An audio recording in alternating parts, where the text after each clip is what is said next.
Welcome to the Steroids Podcast with your host, Dan the Bodybuilder from Thailand.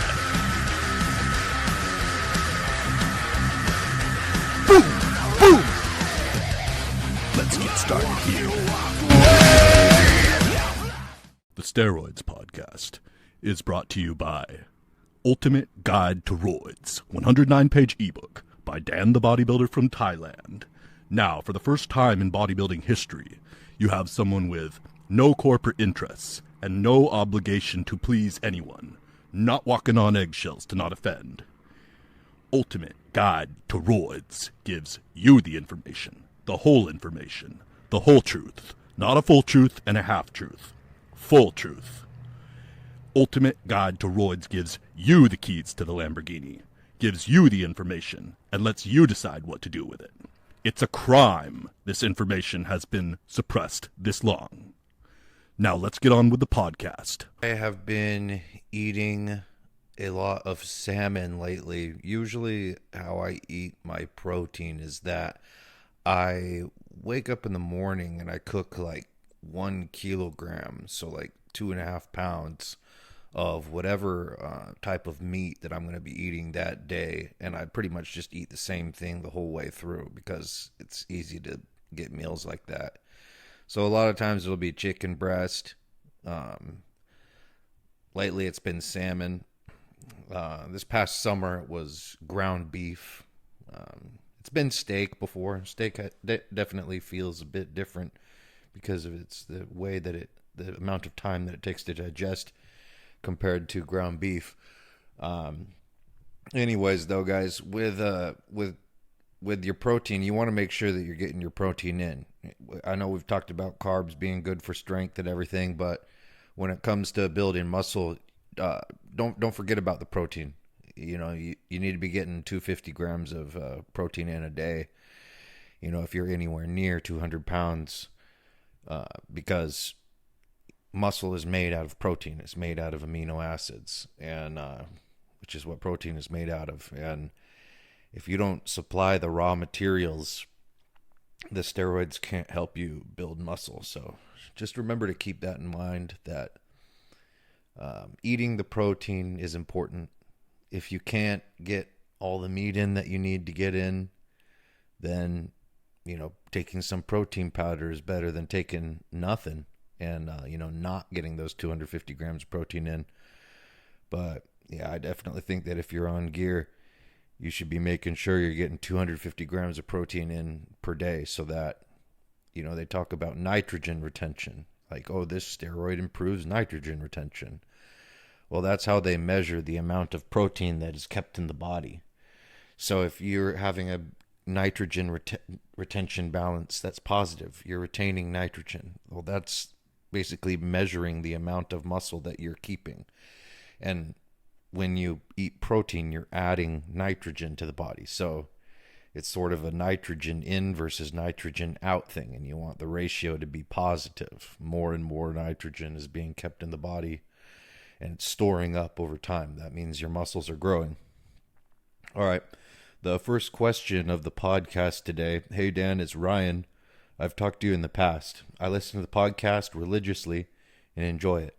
Wanted to ask what your belief is on growth hormone dosage, diminishing returns, if any, and what you believe growth hormone dosage is for classic physique competitors, all the way to mass monster, open, bodybuilding, Olympia level bodybuilders.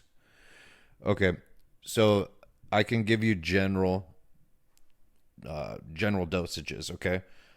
But you can't look at someone and say, this is what they're taking and this is the dosage that they're taking. That's not how it works. And, to be talking about the guys who are the top level bodybuilders in the world, for someone to be able to claim that they can look at them and tell you their cycle that's not happening. That's not how it works. What they can do is tell you a general idea of what guys at that level take. And then each individual guy is going to, each individual competitor is going to have their own little take on that. You know, it'll be similar, but they'll have their own little tweaks and shit that they do to make it the way that they do it. So with growth hormone and bodybuilding, the dosage, I mean, I've talked about before, 2 IUs is the minimum effective dosage. 3 IUs is definitely a bodybuilding effect, and it's noticeable. And 4 IUs is, you know, making a big difference. And as far as like growth hormone versus, you know, talking about getting the best out of it or diminishing returns, I'd say for your money, 4 IUs is the best results that you're going to get, where you're going to like it. If you take more than 4 IUs of growth hormone a day, it starts giving a lot of water retention. And so that you'll see lines all over your body. Like when you wake up in the morning from sleeping, wherever you were laying down, there will be lines everywhere, deep lines, and your face will look so blown up. You know, your face will really look like it's holding so much water, so bloated, which is not really a fun look. And then another effect of using high dosages of growth hormone is that it slows down the rate at which your gut processes food. So the speed at which food moves through your intestines slows down. And this makes it so that you have a lot more food retained in your gut. And so your gut gets like bloated, and it feels bloated, and it feels hard. It gets hard and bloated and more round looking while you're using the growth hormone, because your food is staying in your intestines longer because it slowed down the gastric motility, the speed at which your intestines move the food through it. So it gets like backed up. There's a lot of food in there. And then after you stop taking the growth hormone, it takes about 10 days for that to go away and to return to normal. You know, I've talked before about how growing your organs, growing things out of control, like growing the size of your intestines, or growing your fingers, etc., your stuff like that. You know, that doesn't really happen at dosages of growth hormone like 4 IUs, you know, for indefinitely or lower. And I've said that a lot of what causes that, in addition to high dose growth hormone, really the thing that really sets it off and makes it start happening in kind of an uncontrolled growth like that, is combining the growth hormone with insulin. And so that is like more of the permanent effect, where it permanently morphs you and makes you like kind of like disfigured or something like that. That's from combining high dose growth hormone with high dose insulin. But there is an effect of having a bigger, harder, rounder gut while using growth hormone, specifically because it keeps the food that you eat in your stomach. So while you're on growth hormone, you're going to have a bigger, rounder, harder stomach. And so when you up the dosages up that, like past 4 IU, is it, you know, 3 or 4 IU per day, that's when those kind of effects, you know, really start kicking in pretty like in your face type. And I mean, it just becomes more and more and more. The effects of growth hormone and like how big, like growth hormone is really good for making you big. Okay. So if you've gotten to a certain level of like muscle development and then you start taking growth hormone, you'll get a lot bigger, and more full and more complete. That's definitely, I mean, it makes you big. And, you know, while you're on it too, you are going to have some water retention, but there will be like fat burning going on at the same time. And if you're on a low dosage, like 2 to 4 IUs, you won't really have much water retention. And so then you will like look fairly, like lean. You'll be able to like see more leanness coming. But normally if you're taking high dosages, you, something like 10 IUs, 15 IUs, 8 IUs a day, you would you would need to come off the growth hormone in order to actually see the fat loss gains that happened while you were using the growth hormone, because the water retention would really be pretty extreme. Another effect from taking too much is that you produce a lot of lactic acid from it, and like your hands will kind of get swollen, or your feet will kind of get swollen. Something like walking 2 kilometers or walking 1 mile, that could really be painful for your feet. You'd feel that in your feet if you were on something like 9 units of growth hormone per day. You would really feel that in your feet walking. They would be feeling like they were burning. The arch of your foot would be burning as you were walking. And so that those kinds of side effects I'm talking about here are what increase when you increase the dosage higher. The standard dosage that is used by athletes, and what works really good. I mean, I keep on going back to this 4 IUs because when growth hormone was originally invented and brought to market as Humatrope, rDNA growth hormone, the kind that was manufactured, from genetically modified E. coli bacteria instead of grinding up human pituitary glands and injecting it. Now they've got the rDNA technology making it, with a first brand that was like widely available was Humatrope, and that came in 4 IU vials. So that originally was like, oh, you use it, you take the vial, and that was the dosage for that. So, and that's actually a dosage that works really well for athletic purposes, and it's in a balanced way. So, you're talking about guys that want to like look good, and they don't want to sacrifice having. Well, I think sacrifice is kind of a weird word. When you're getting bigger, you're going to have to like take on water, and you're going to have to like gain some fat and stuff like that, not look like such a beautiful dude all the time, when you're getting bigger. That's just the nature of it. Eating extra food and everything, like you swell up a bit. And so I just want to say though that the majority of these guys that you see that are keeping it tight year round, they're keeping it tight year round. 4 IUs is a good baseline to put these guys at. When you're saying like, well, how much growth hormone does he use? And you look at him and you say, well, what does he look like year round? Like, he's keeping it tight all year round? Well, he's probably using, not much more than 4 IUs of growth hormone. He's keeping it in that range. But then you see these other guys, like you were talking about the bodybuilders that you see that get, really like watery and really round and really bloated in the off season. And I think everybody's seen that. And the classic physique competitors do it too, most of them.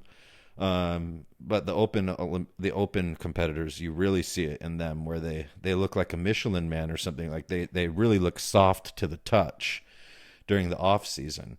And that's a lot of that is from using the really high growth hormone dosages. And you'll also see more of a round looking stomach at that time. And part of that, because part of the equation is when you have growth hormone in your system, your gut movement is slowed down, so there's more food sitting in your stomach.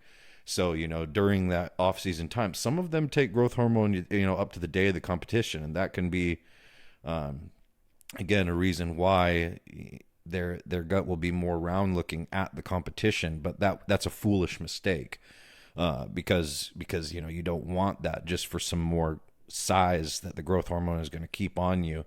They should have taken that out 3 weeks earlier so that wouldn't be that way. But I don't want you guys to get it in your heads that like, oh, the growth hormone gut is caused by growth hormone, because it's not. It's caused by the combination of high dose growth hormone with high dose insulin. Okay. But there is this other effect from taking growth hormone where it slows down the food going through your intestines. Okay. So I want you to make sure that that those are two separate, effects that it has on your abdomen area. Okay, it's not the same thing. Yeah. So, the dosages that are used mostly post workout. Like a single intramuscular injection post workout. When you see these guys that have that really bloated look, that really soft to the touch look, that's usually how they're using it. When do they take growth hormone? They take it post workout, and that's like in a single dosage per day. And that goes anywhere from 8 IUs, sort of a range, because now we're talking about, they're trying to get hyperplasia, which is where the growth hormone post-workout activates the stem cells to then go to the damaged muscle cells and become muscle cells. So creating more muscle cells on your body through activating stem cells with high dosage growth hormone, causing super high spike of IGF-1 in your body. So that's the purpose of taking that big dose post workout like that. And I'll just, for guys that are like, no one could be taking that level, I'll just tell you what I myself have done. I've done 9 IUs of growth hormone post workout in single bolus injections, for maybe a period of like a month at a time. Or, the highest single amount that I've ever taken post workout was I took a 15 IU shot post workout one time, and that gave me mad water retention, by the way. But that's me. That's what I've done. So, I'm just saying that so you have a baseline, because there's this thing where people, when they're talking about dosages, if they don't know someone who's done that dosage, they just find that it's unbelievable or something, but it's not. It's not like it's a recreational drug that gets you high. It doesn't even really have any like a very much immediate effect. You just freaking have the growth hormone pen, and then you just push on it and it goes into you at the dosage that you selected. So if you select 9 IUs or you select 15 IUs and you put it in, that's what it freaking does. So it's not like impossible to do that. And people that are telling you that no one does that, they're just bold-faced lying to you. Like they're deceiving you on purpose. So yeah, pros go up to 15, 20, 30 IUs of growth hormone in a single shot post-workout. The dosage, the highest dosages that have been studied in medical use for growth hormone use, for like using for diseases, not bodybuilding, is 24 IUs a day. It's in that range. It's like 24 to 28 IUs a day. That's been studied for that. So again, like that's for medical use too, guys. So, is that comfortable when people are on that dosage for medical use? Do they enjoy taking that? No, they don't. Principally because of the water retention effects. But, for people that are it's so hard for them to believe that people can do these kinds of growth hormone dosages. I'm trying to tell you this just to open your mind a little bit to, what goes on. Do I think that taking those big growth hormone dosages like that is very good? No, I think that it's really uncomfortable. It's not fun. I mean, it works and it helps you get bigger. Growth hormone can help you get a lot bigger, but you were saying, like what is the diminishing return dosage or whatever, and that's why I was telling you like 4 IUs, because that's like a good dosage where you're getting the effects, it's helping you get bigger, and you're not feeling so uncomfortable because you're taking so much growth hormone that it's really affecting you. Because taking a ton of growth hormone too will also make you feel kind of like having some hard to walk around, hard to get the energy to walk around and stuff. It'll make you feel like you're a bit low energy to take so much like that. So when you really boost the growth hormone dosage up, really, really high, there's definitely side effects and most of the side effects I would describe it as it makes you feel very uncomfortable. So yeah, I mean that's pretty much it. Do some people take more than what I've mentioned in this little thing? Yeah, do some people take a little bit less? Well, not many taking less than 3 or 4 IU. I mean, if they're a bodybuilder and they use growth hormone in any manner, not taking less than 3 or 4 IUs. But yeah, the average or the normal dosage goes from 3 to 4 IUs up to 30 IUs in those post workout dosages for people that are going. You're talking from just anybody who is interested in bodybuilding using growth hormone up to somebody who is an open bodybuilding champion. And then on top of that, people experiment, right? And my suggestion is that if you're going to use growth hormone, to use it, I think 4 IUs is a really good dosage. I think 6 IUs is a really good dosage. And then if I used more than that, it would be one of those things where it was like, oh man, not doing a lot of stuff other than bodybuilding right now on a day-to-day basis, and it's a little bit too in your face that like I'm using a lot of growth hormone or something. So that's what I think about that. The next question is from Jack from Plymouth, UK. He asks, "Hi Dan, love your podcast and your non-bullshit approach. What do you think about splitting up your weekly dosage of testosterone and microdose injecting every day with an insulin syringe? This is what More Plates, More Dates says to do on TRT doses." Man, you know what? I've been getting so many questions from this guy. So I hope that you guys that are bringing over this information from this guy that keep on asking me about him on my show, on this show, the Steroids podcast, I hope that you're learning to not do what this guy says, because this guy, he's trying to appeal to a large audience, okay?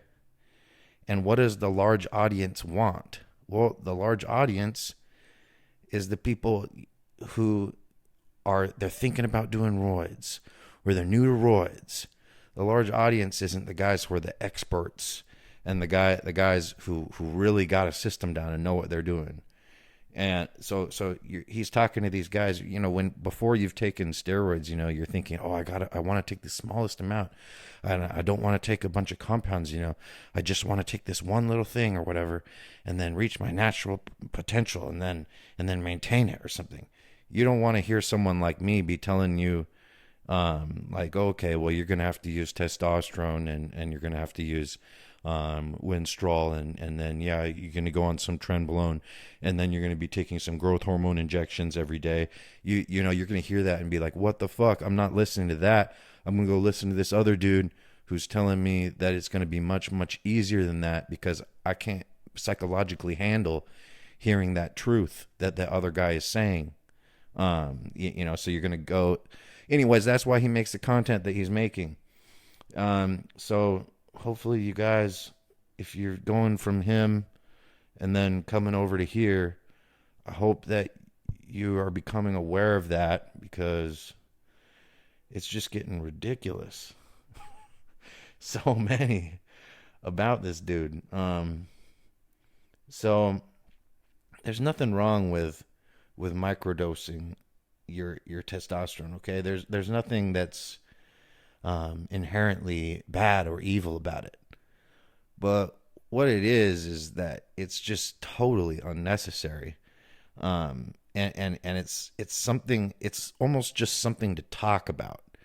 If you can say some kind of cool buzzword like microdose, then you can sound like you're doing something really smart and really crazy, rather than just doing it normal, which works fine. And there, normal works great. If you want to be like obsessive compulsive, or having like a Freudian anal fixation, where you have to be like so anal retentive and obsessive compulsive and anxiety stricken about all this, maybe microdosing would be for you, because then you're doing all this stuff in your brain, stressing yourself out all day. And if you could have this strategy that you could hold in your head and think it's superior and say microdosing, then maybe that's going to help you with your anxiety or something.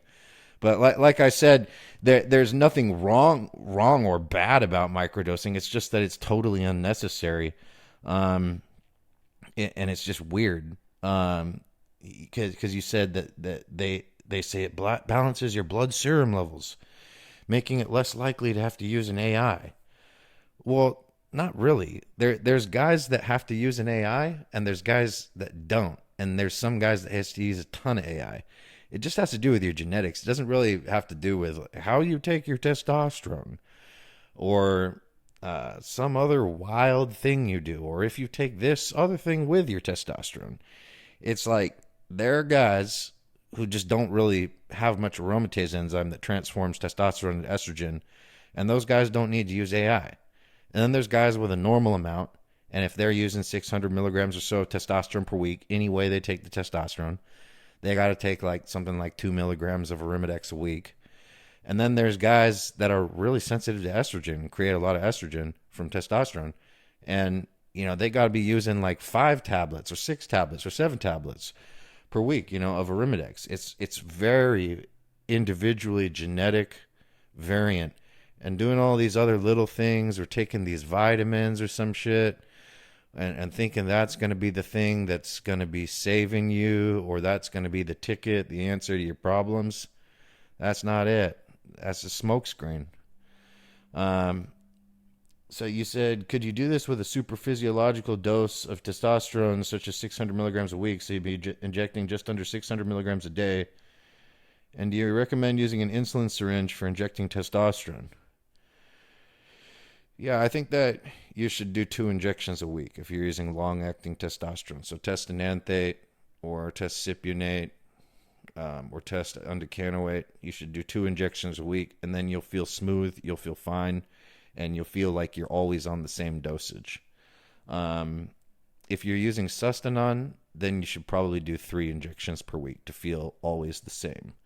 If you're doing propionate, then every day, once a day.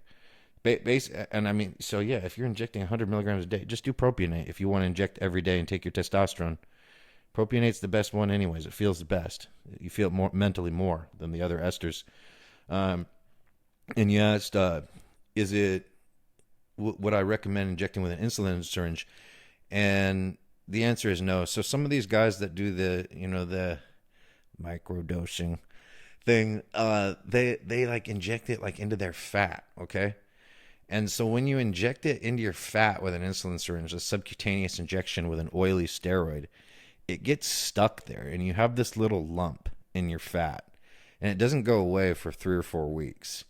So that's why it absorbs so slowly, like when you do it like that, because it gets stuck in the fat.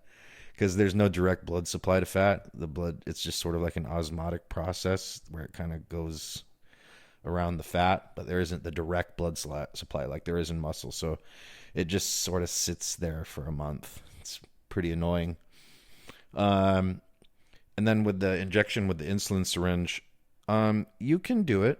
You can do it in really lean areas. When you have, so for a shoulder, it's recommended for a shoulder.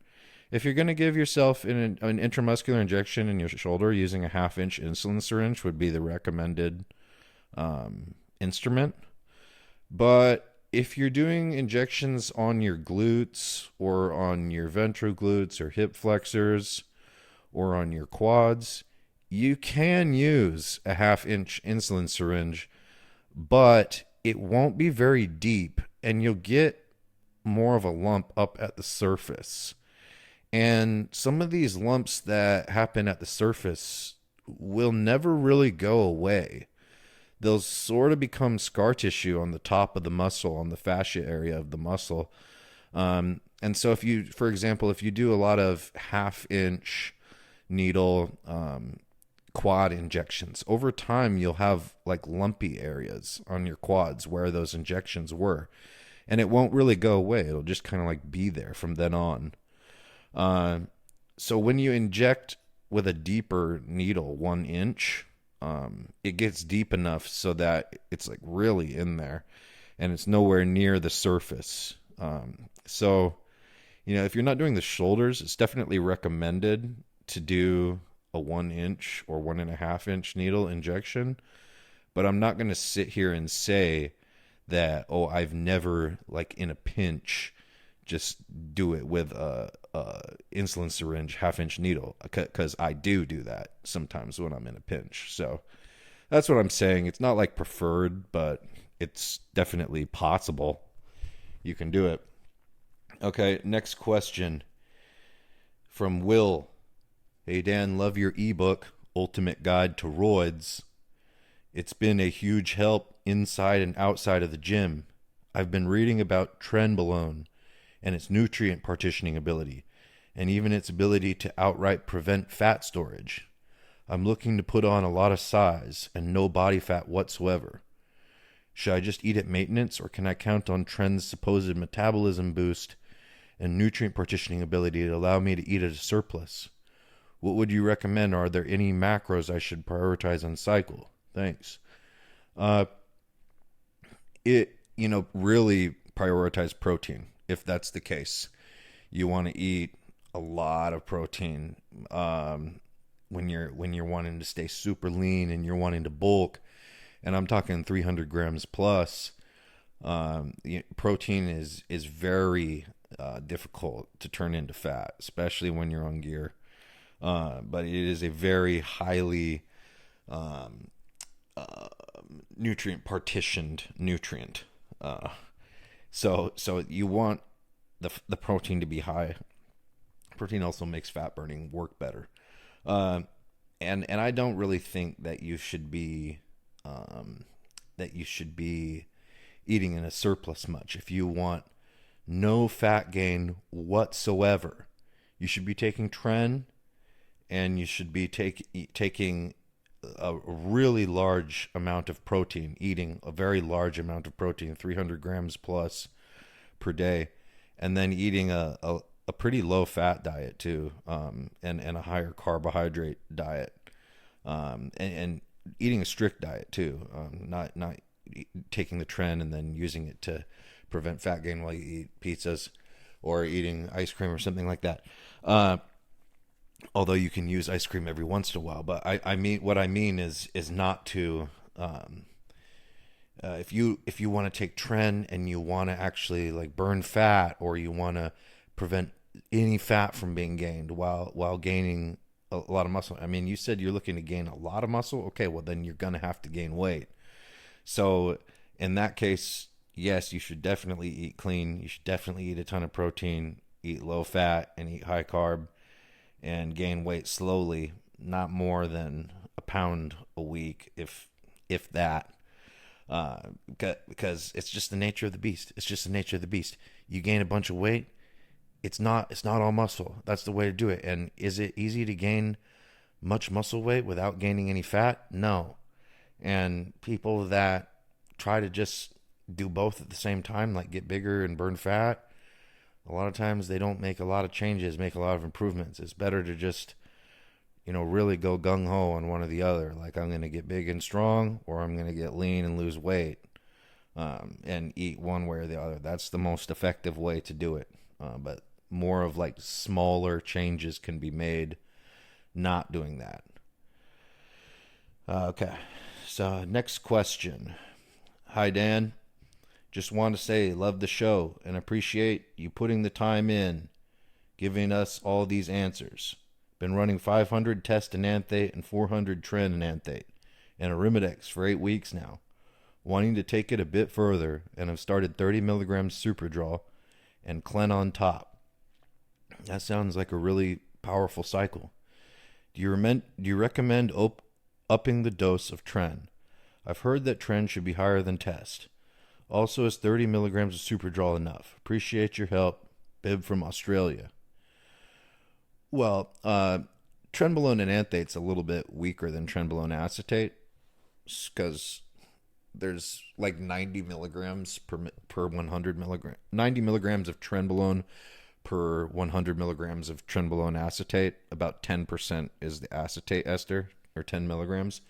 And then in the enanthate, it's about 70 milligrams per 100 milligrams, with 30 milligrams of the weight of the Trenbolone being the ester per 100 milligrams. So every 100 milligrams of Tren acetate ends up being about 20 milligrams more actual Trenbolone in your body than Trenbolone and enanthate, because of the difference in the ester weight between acetate and enanthate. So a comparable, you're taking 400 Tren E. Well, that's similar to 300 Tren acetate in its strength, which is plenty strong. That's strong. Can you take more Tren? Yeah, but when you start taking more Tren than that, that's when it starts to become pretty much in your face with the side effects, and it's more of a thing where it's affecting your life quite a lot outside of the gym. Right now, you're on the dosage where it's pretty tolerable inside and outside the gym, and you're doing well. So, you said, would I recommend upping the dose of Tren? Well, not really. I think the dose of Tren that you're on is fine. Could you take more? Yeah. Will it work a lot better? Yeah. That's up to you. But, if you're really eating a lot of protein and you're training super hard, and I mean, the cycle that you're on, unless you're really getting up there, I mean, you should be able to make slow, steady gains with what you're doing. Is it going to be explosive, insane gains? No. But you can do a lot with what you're on. 500 test, 400 Tren, 30 milligrams Superdrol. You can, with Clen on top, you can do a lot with that. 30 milligrams Superdrol is a really good dosage. That's where it kicks in. It's got all the effects. It makes you strong. It makes you hard. It makes you big, round muscles. Superdrol is really amazing stuff. And it has no female hormone side effects either. So I will tell you that 50 milligrams Superdrol is a lot better than 30 milligrams Superdrol. So as far as the dosage of Superdrol, where I feel like you get the max benefits, looking the most, because it's kind of like a freak show drug, Superdrol. Looking the most full, the most freaky, getting the most strength, everything, like definitely 50 milligrams. So if you were going to up one of the dosages on those, if you did the Superdrol, that would be the one where I think you'd see the most immediate change, and it would probably have the most prominent effect, unless you roughly like doubled your Tren dose. You'd probably have to go from Tren 400 to Tren 800 in order to equal what moving from 30 milligrams Superdrol to 50 milligrams Superdrol will do for you. But then, of course, you can maintain a high dosage of Trenbolone for quite a bit longer than a high dosage of Superdrol, because Tren can be run for a long time, months. Superdrol, usually people don't want to take it anymore after 4 to 8 weeks. And usually on the lower side of that. That's the thing with a lot of steroids, and a lot of why, people will stop taking them, is because if you just take too much, or you take too much for too long, or whatever, you get tired of it, because it's interfering in your life outside of the gym. You're getting in your face side effects, and that's what kind of that's what kind of gets you off of it. I think that you're on a really good recomposition cycle. So anyways, Bib from Australia, I think you're going to have a great cycle, or you should be having a great cycle already. And you just started Superdrol. If you want to up it to 50 milligrams, yeah, it's going to be a lot better. 30 milligrams though is good too. Okay, next question is from Steve. He asks, "Hey, love the podcast. Keep telling it like it really is. In many podcasts, you talk about the importance of having a solid testosterone base when taking orals. Do you mean a natural testosterone base, meaning normal test levels for one's age, or an enhanced boosted T-based? Is there a way to boost T levels without injectable testosterone? Also, for a guy like me who really wants to take orals, what's the best way to learn how to take injections? I wish I could just go to a doctor or a nurse or some professional and have them do it. That was a funny question. Yeah, well, testosterone makes all the other steroids work a lot better.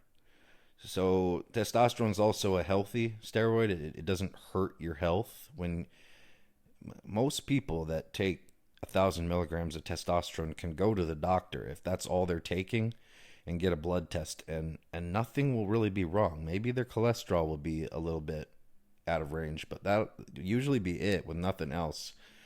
So it's a natural hormone. Your body knows what to do with it, and it's not inherently toxic at all. It doesn't have any inherent toxic factors. Can it create side effects? Yeah, it can. But it's also very cheap. It's good bang for your buck. It makes all the other steroids work better. So all the other toxic steroids, the more test you're on, the smaller amount of the other steroids that you have to use in order to get their stereotypical characteristic effects out of them. So if you're using 200 milligrams of test and 350 milligrams of Tren, yeah, you're going to feel the Tren. But if you went up to 1,500 milligrams of test and then you added in that 350 milligrams of Tren, you would feel the Tren a lot stronger, because having the higher test dosage will potentiate any other steroids that you add in and make it easier to feel their effects, easier for them to do their thing without needing to take massive dosages of them. So that's why I say, taking the testosterone is really good. Not to mention the fact that big guys use a lot of testosterone. It makes you big. It makes your muscles big. So if you're looking to be like a big dude, a really dominant big dude in the gym who is better at compound exercises than pretty much everybody else, or at least you go to any gym you go to, it's like, hey, you can hang with the top guys in that gym on pretty much any compound exercise. You may not be lifting as much as them, but you're nothing to shake a stick at. You're going to be needing to take, at least 750 milligrams of testosterone. So is there a way to increase natural testosterone? Not while you're using other steroids. If you were natural, you could take Nolvadex. If you took 20 milligrams of Nolvadex every day or 40 milligrams of Nolvadex every day, you'd have like 1.5 to 2 times your natural testosterone level, somewhere in that range, from doing that Nolvadex tamoxifen, which is a fertility drug. If you took that, but those test booster like pills and stuff like that, like natural supplements, those don't do anything. Those don't work. They may make you horny. But they don't increase your testosterone in a way that has any type of muscle building effects. So yeah, those suck. Those suck a dick. Also, you say also for a guy like you who wants to take orals, what's the best way to learn how to take injections? Well, you got to watch some videos of it. You can go to spotinjections.com. They teach injection technique for intramuscular injections there. Or you could, watch some YouTube videos of it or something. It's really not that hard. It's more of just like a fear of getting through that first injection, because psychologically, you've never punctured your body with something before. So the thought of taking like a staff or a rod and pushing it through your skin into your body is very foreign to your mind, and you feel like you don't know what's going to happen because you've never done something like that and you're not sure what's inside. So it can be very stressful and very, you don't know. You're not used to having things puncture your body. As far as you know, that's what a bullet does, and that kills you. So it's very understandable to be having a lot of anxiety about giving yourself an injection before you've ever done it. But just to let you know that psychological block, it goes away after you do it the first time.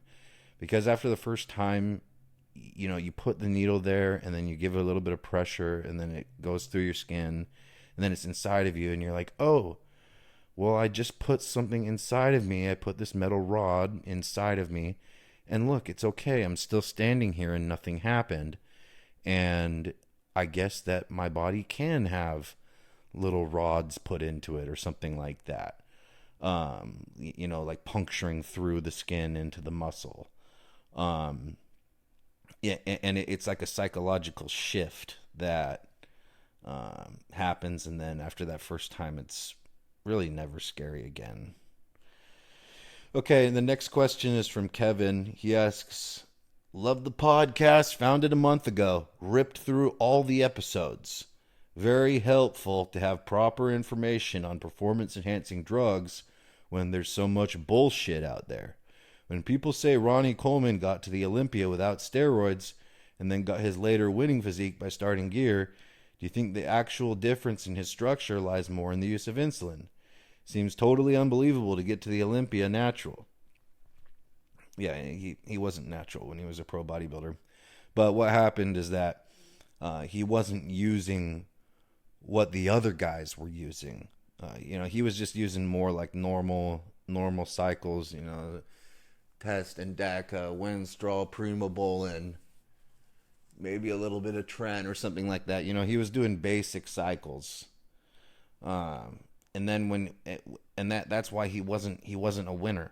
When for a lot of his career, he was just one of these background guys. And then he talked to Flex Wheeler and Kevin Levrone, and they told him what they used, and he was like in shock. And then he started using that, and that's when he really blew up and really blew it all away. You know, he's the world champion ever. You know, so he's you know this guy he's the biggest human or the most muscular human that's ever existed. So he really has something special going on with him. Okay. But he wasn't natural. What that means, if you read through the code with when they're saying, you know, what their dosages are or something, it's like, oh, okay, so multiply that by 3 to 10, probably 10, etc. And you know, when they say like I was natural, that means like, okay, well, I was like on like normal cycles. And then, you know, when they say, oh, he started taking gear, that's when he started taking what the other top pros took. Okay. You know, somebody might say something different, but like, get real, man. Okay. It's when you see science experiments, that's because it's a science experiment. When you see a freak, that's because it's chemicals. You can't have a science experiment without the chemicals to react and do the science experiment. You just got a bunch of beakers and shit. All right, the next question is from Ethan. When taking MK677, which is it's a oral growth hormone secretagogue, it mimics a hormone called ghrelin that your stomach makes when it's empty, when there's no food in your stomach. It starts releasing this hormone called ghrelin that your pituitary gland reacts to, and that causes your pituitary gland to start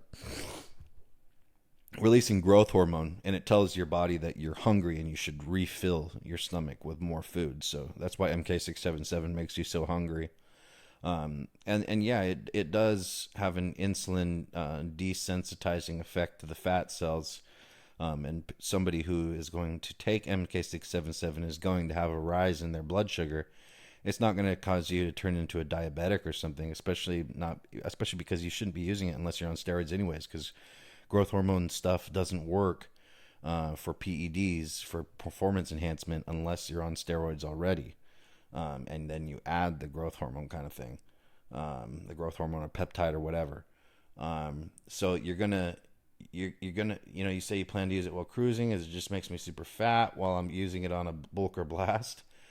Well, if it just makes you super fat while using it on a bulk or a blast, man, then you should not use it when you're cruising, because I mean, I'm guessing that's because it makes you so hungry. You're saying that it makes you super fat. Because when you're on a cruise, you're going to be way more susceptible to gaining fat than you are when you're on a bulk. And it's why then would you want to use it on a cruise if you get fat when you're on a bulk and you use it? The effect is going to be intensified. So I definitely recommend against that. MK6, if you want to use growth hormone to burn fat, MK677 is not the answer. You need injectable pharmaceutical grade growth hormone, and there's not, all this other stuff is going to be such a disappointment to you if you try to use something else for that purpose. But if you want to gain weight, MK677 can certainly help you with that, since it makes you very hungry, okay? And it sounds like you've experienced that. Okay, the next question is from Austin. If pros stay big year-round, do they have to run big amounts of gear year-round? How does their health stay in decent condition? Well, yeah, but most of the gear, most of them take something like a month off of PEDs after their biggest competition of the year. And then, for the most part of the year, something like 3 months or 6 months before the competition season starts again, which when they start getting ready for that, it's like 3 to 4 months out. They're just taking hormones unless they're being really aggressive. But the ones who are in it for the long term, not just for a short, rise up super fast with a bang and then, out. But the guys who are doing it more long term, and they're icons, for decade or decades. These guys, when they're not in the competition season, they're just taking test and deca pretty much, equipoise a little bit. They may be running a little bit low dosage D-bol or anadrol, but it's mostly just really large dosages of testosterone and deca. Obviously I'm talking vials. And you say, like, how do they keep health in decent condition? Well, the health problems that can, arise from using those things, like cholesterol, a lot of them are on a cholesterol medication. Blood pressure, a lot of them are on a blood pressure medication. I mean, you get the gist, okay? So they're pros, and they're doing this in a really extreme way. And so if they're going to do that with any type of longevity, they have to take kind of extreme mitigating measures in order to, like you said, keep their health in decent condition. So is that really common for, pro bodybuilders to be taking cholesterol medications, taking blood pressure medications, etc.? Yeah, that is pretty common. Yeah, that's more the status quo. Yeah, it's more common than not. Just quick suggestion on a blood pressure medication, something like beta blockers sucks because it affects your heart directly. It slows it down. It makes it not beat as hard and makes you really tired. And then, stuff like diuretics is going to make you weak. It's going to mess up your electrolytes. So that pretty much leaves you with one other kind, and that is angiotensin type 2 receptor antagonists, which that is a hormonal system in your body that causes your veins to constrict or relax. And so when the veins constrict and tighten up, it increases the blood pressure, because then the tube that the blood is flowing through is then hard and rigid. So the pressure inside it with the same volume of blood is more than if it was relaxed. And so when you take the angiotensin type 2 receptor antagonist, it's a signal to the angiotensin system in your body, which is what controls the veins being relaxed or being tight and constricted. It's a direct signal to them to relax. And so a good blood pressure medication in that category is called telmisartan, and that's usually taken at about 80 milligrams a day for that blood pressure medication. Telmisartan can make you a little bit tired, but not much. And it does a good job of reducing blood pressure, systolic blood pressure, 15 points. 15 points would be pretty average for taking that. So It's good, if you're dealing with high blood pressure and you can't get it to go away through your diet or through, the hormones that you're taking, something like that can be an option because having chronic high blood pressure is going to it's a silent killer, and it's going to be something that's silently in the background doing things that you won't like.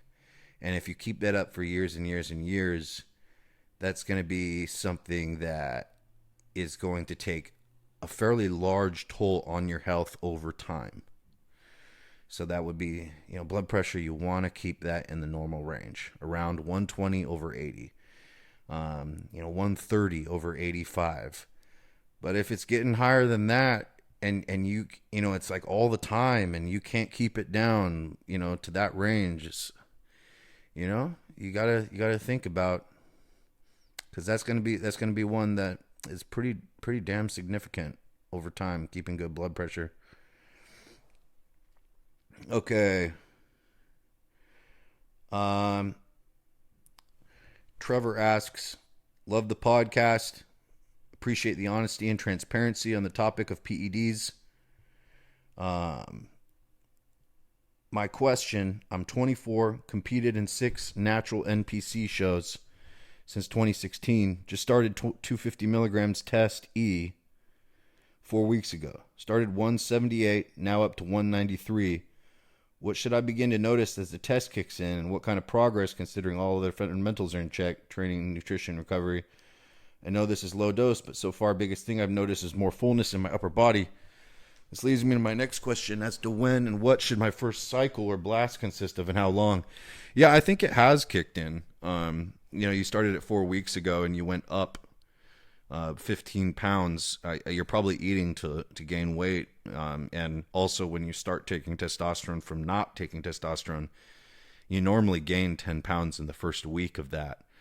And then the first sign that you notice of being on testosterone is being just a bigger version of yourself. Like what you said, you've noticed more fullness in your upper body, but not a different shaped or like a steroid shaped version of yourself. It's not like that. It's just a bigger version of yourself.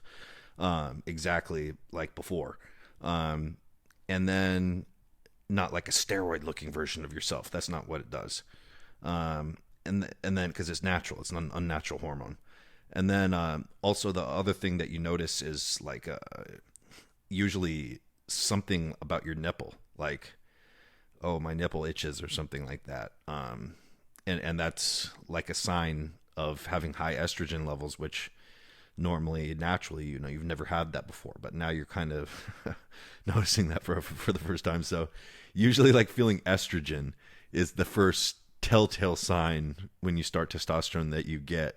And like, oh, my testosterone's real because you felt estrogen. It's pretty, it seems like it's a little bit backwards, but that's actually usually the first thing that you notice. When you want to gain some real size and strength, if you just keep that going, or you just increase it to 500 milligrams a week, and you should add in something like Anadrol, like 50 milligrams for 6 weeks or something like that. That's going to get you a lot bigger, a lot faster and stronger, and get you kind of more of that steroid look going on where you're really looking different.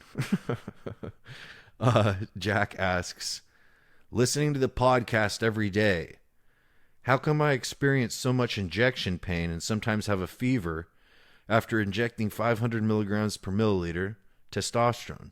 Is it the high milligrams per milliliter that's doing this? Thank you. Yeah, you got it. It is the high milligrams per milliliter. When they make it really high milligrams per milliliter like that, they have to put harsh solvents and use synthetic oils to make it fit. That many milligrams fit in only 1 milliliter of liquid. And your body doesn't like that. So it's annoying your body when you put it in there. Your body's having a bit of a freak out reaction, giving you a fever, trying to kill it. The invading substance that it doesn't want in there. And giving you a lot of injection pain, trying to isolate it in there. So your body's just saying like, no, I don't like this because, you know, it's not made right. They don't make 500 milligrams per milliliter human grade testosterone. So yeah, does it work? You know, can you fit 500 milligrams of testosterone in 1 milliliter? Yeah, but when you're using UGL stuff, you don't want to go that route. And the reason why people do that is because they're like, oh, well, it's cheaper for how many milligrams. But then that's another like cop out, being like, oh, I'm going to use, you know, inferior gear because it's cheaper, and you're like injecting it into your body and shit. And so it's not like I haven't done that too, you know, and, you know, fucked up my leg doing that. But, you know, nowadays I never get that shit. That is, you know, I wouldn't use that, you know, 500 milligrams per milliliter testosterone. That would be garbage to me. You know, I just use 250 milligrams per milliliter. That's the way it's supposed to be. That's the way the pharmaceutical companies make it. That's the way it's supposed to be. So just use that, and it'll solve all your problems. Okay, Alex says, instead of using steroids to push past my genetic potential, then having to use a cruise to maintain the muscle since it's past my genetic potential, my question is, can I use ROIDS to get to my natural potential and then maintain naturally? Probably a few years worth of ROIDS, but is that a pipe dream? Or is it possible to do assuming my diet and training are in check? Well, let me tell you this.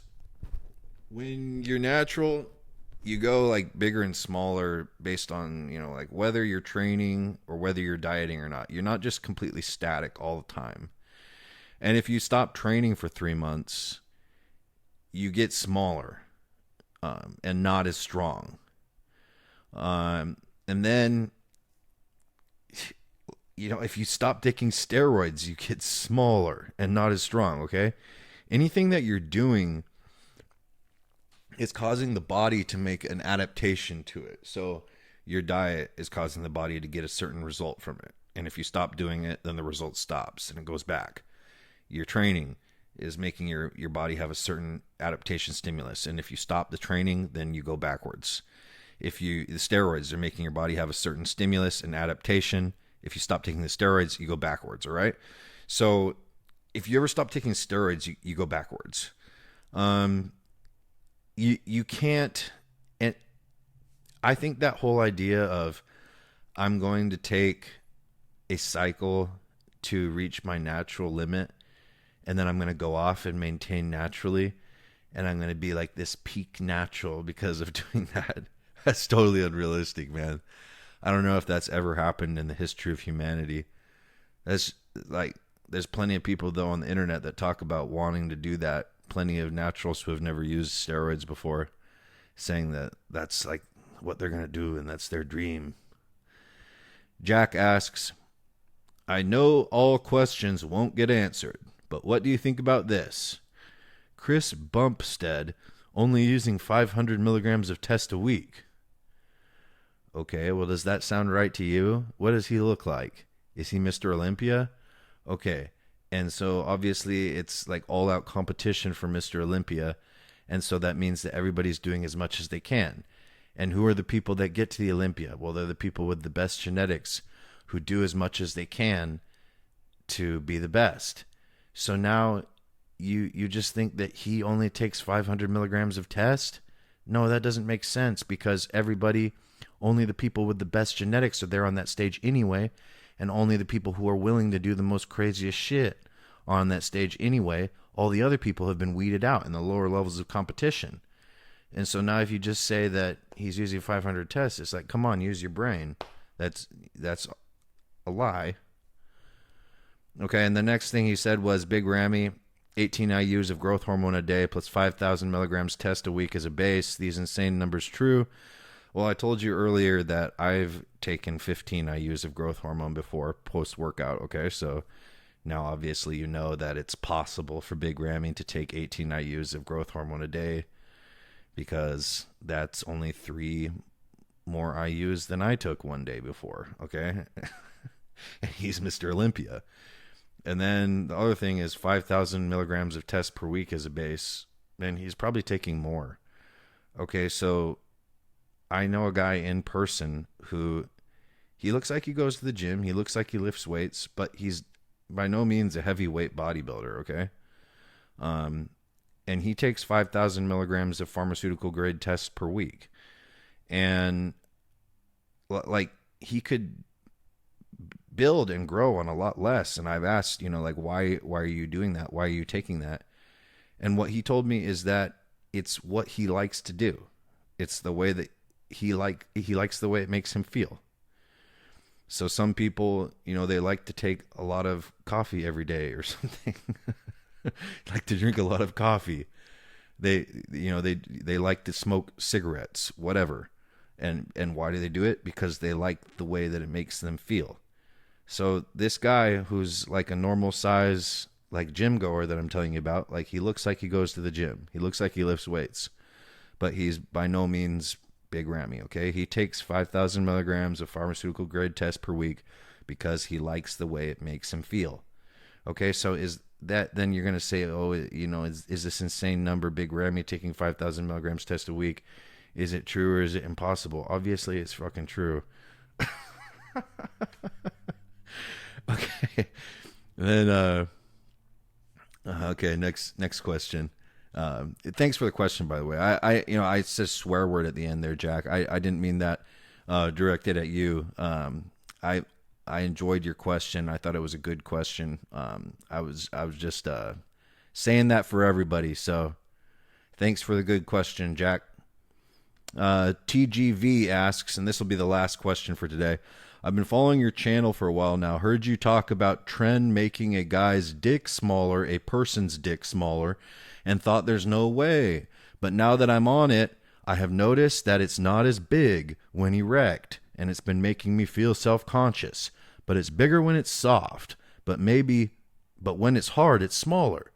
Basically, can you explain why this happens, or make a video dedicated to this problem? I love Tren, but I don't like this side effect. Also, does any other compounds cause this problem too? Thank you. That last part, does any other compounds cause this problem? A few guys get it from Dianabol, because Dianabol has a weird form of estrogen. Why this is happening is that, Tren hits all hormone receptors. It's a very, it was created from progesterone, Trenbolone. It comes from progesterone. So all the sex hormones are similar. That's why you can transform testosterone into estrogen with the aromatase enzyme, or into dihydrotestosterone with the 5-alpha reductase enzyme. They're all similar, okay? So progesterone is not that much different than testosterone. So Tren is related to testosterone. It's related to progesterone. It's related to estrogen, etc. But it can't turn into estrogen. But the actual Trenbolone molecule can hit receptors on any sex hormone receptor, okay? So it's very universal. And so when you're talking about something like your sex function and your dick, when you've got all these different hormonal receptors and stimulation in your dick going on, it needs to be pretty much like perfect, for an erection to occur. And then you got Tren in there. For a good amount of people, that can make the erection just not work all the way it's supposed to be. So it will be like a little bit not as big around or as long, because it just won't be like filling with max blood because of the weird hormonal situation that's going on in there. I mean, that's basically it. Cabergoline helps a lot, obviously, but usually not all the way. It really depends too, and it's kind of like a thing that can go from cycle to cycle. Like some Tren cycle, it's more effective than another. Anyways, you know what? Tren works and it's great for bodybuilding, but it's one of those things, like I was talking about high dose growth hormone at the beginning of this podcast. It's like if you take the Tren, it's going to be very in your face a lot of the time, especially if you're using more than 350 milligrams per week. And it's going to be doing a lot of things that are going to make you uncomfortable, in addition to the great bodybuilding type of things that it's doing for you. All right, guys. So that was the last question of the day today. Don't forget, if you want to get on a phone call with me, and talk about your cycles, your diet, your training, etc., your side effects, whatever. You can get on the phone with me. It's $59 for a 1 hour phone call consultation, and hit me up, steroidspodcast@gmail.com, to ask me about that. And then if you wanted to do the 1 month daily text messaging with me, where it's the same thing, you can ask me, whatever questions bodybuilding related you need every day, and I'll always get back to you in 24 hours or less. You can ask as many questions as you need per day. Some guys ask a lot, some guys ask not many. It's up to you. It's whatever you need. It's tailored for you. So, and you don't have to wait for me to reply to you. You can ask me as many as you need, load me up, and then I'll always get back to you within 24 hours.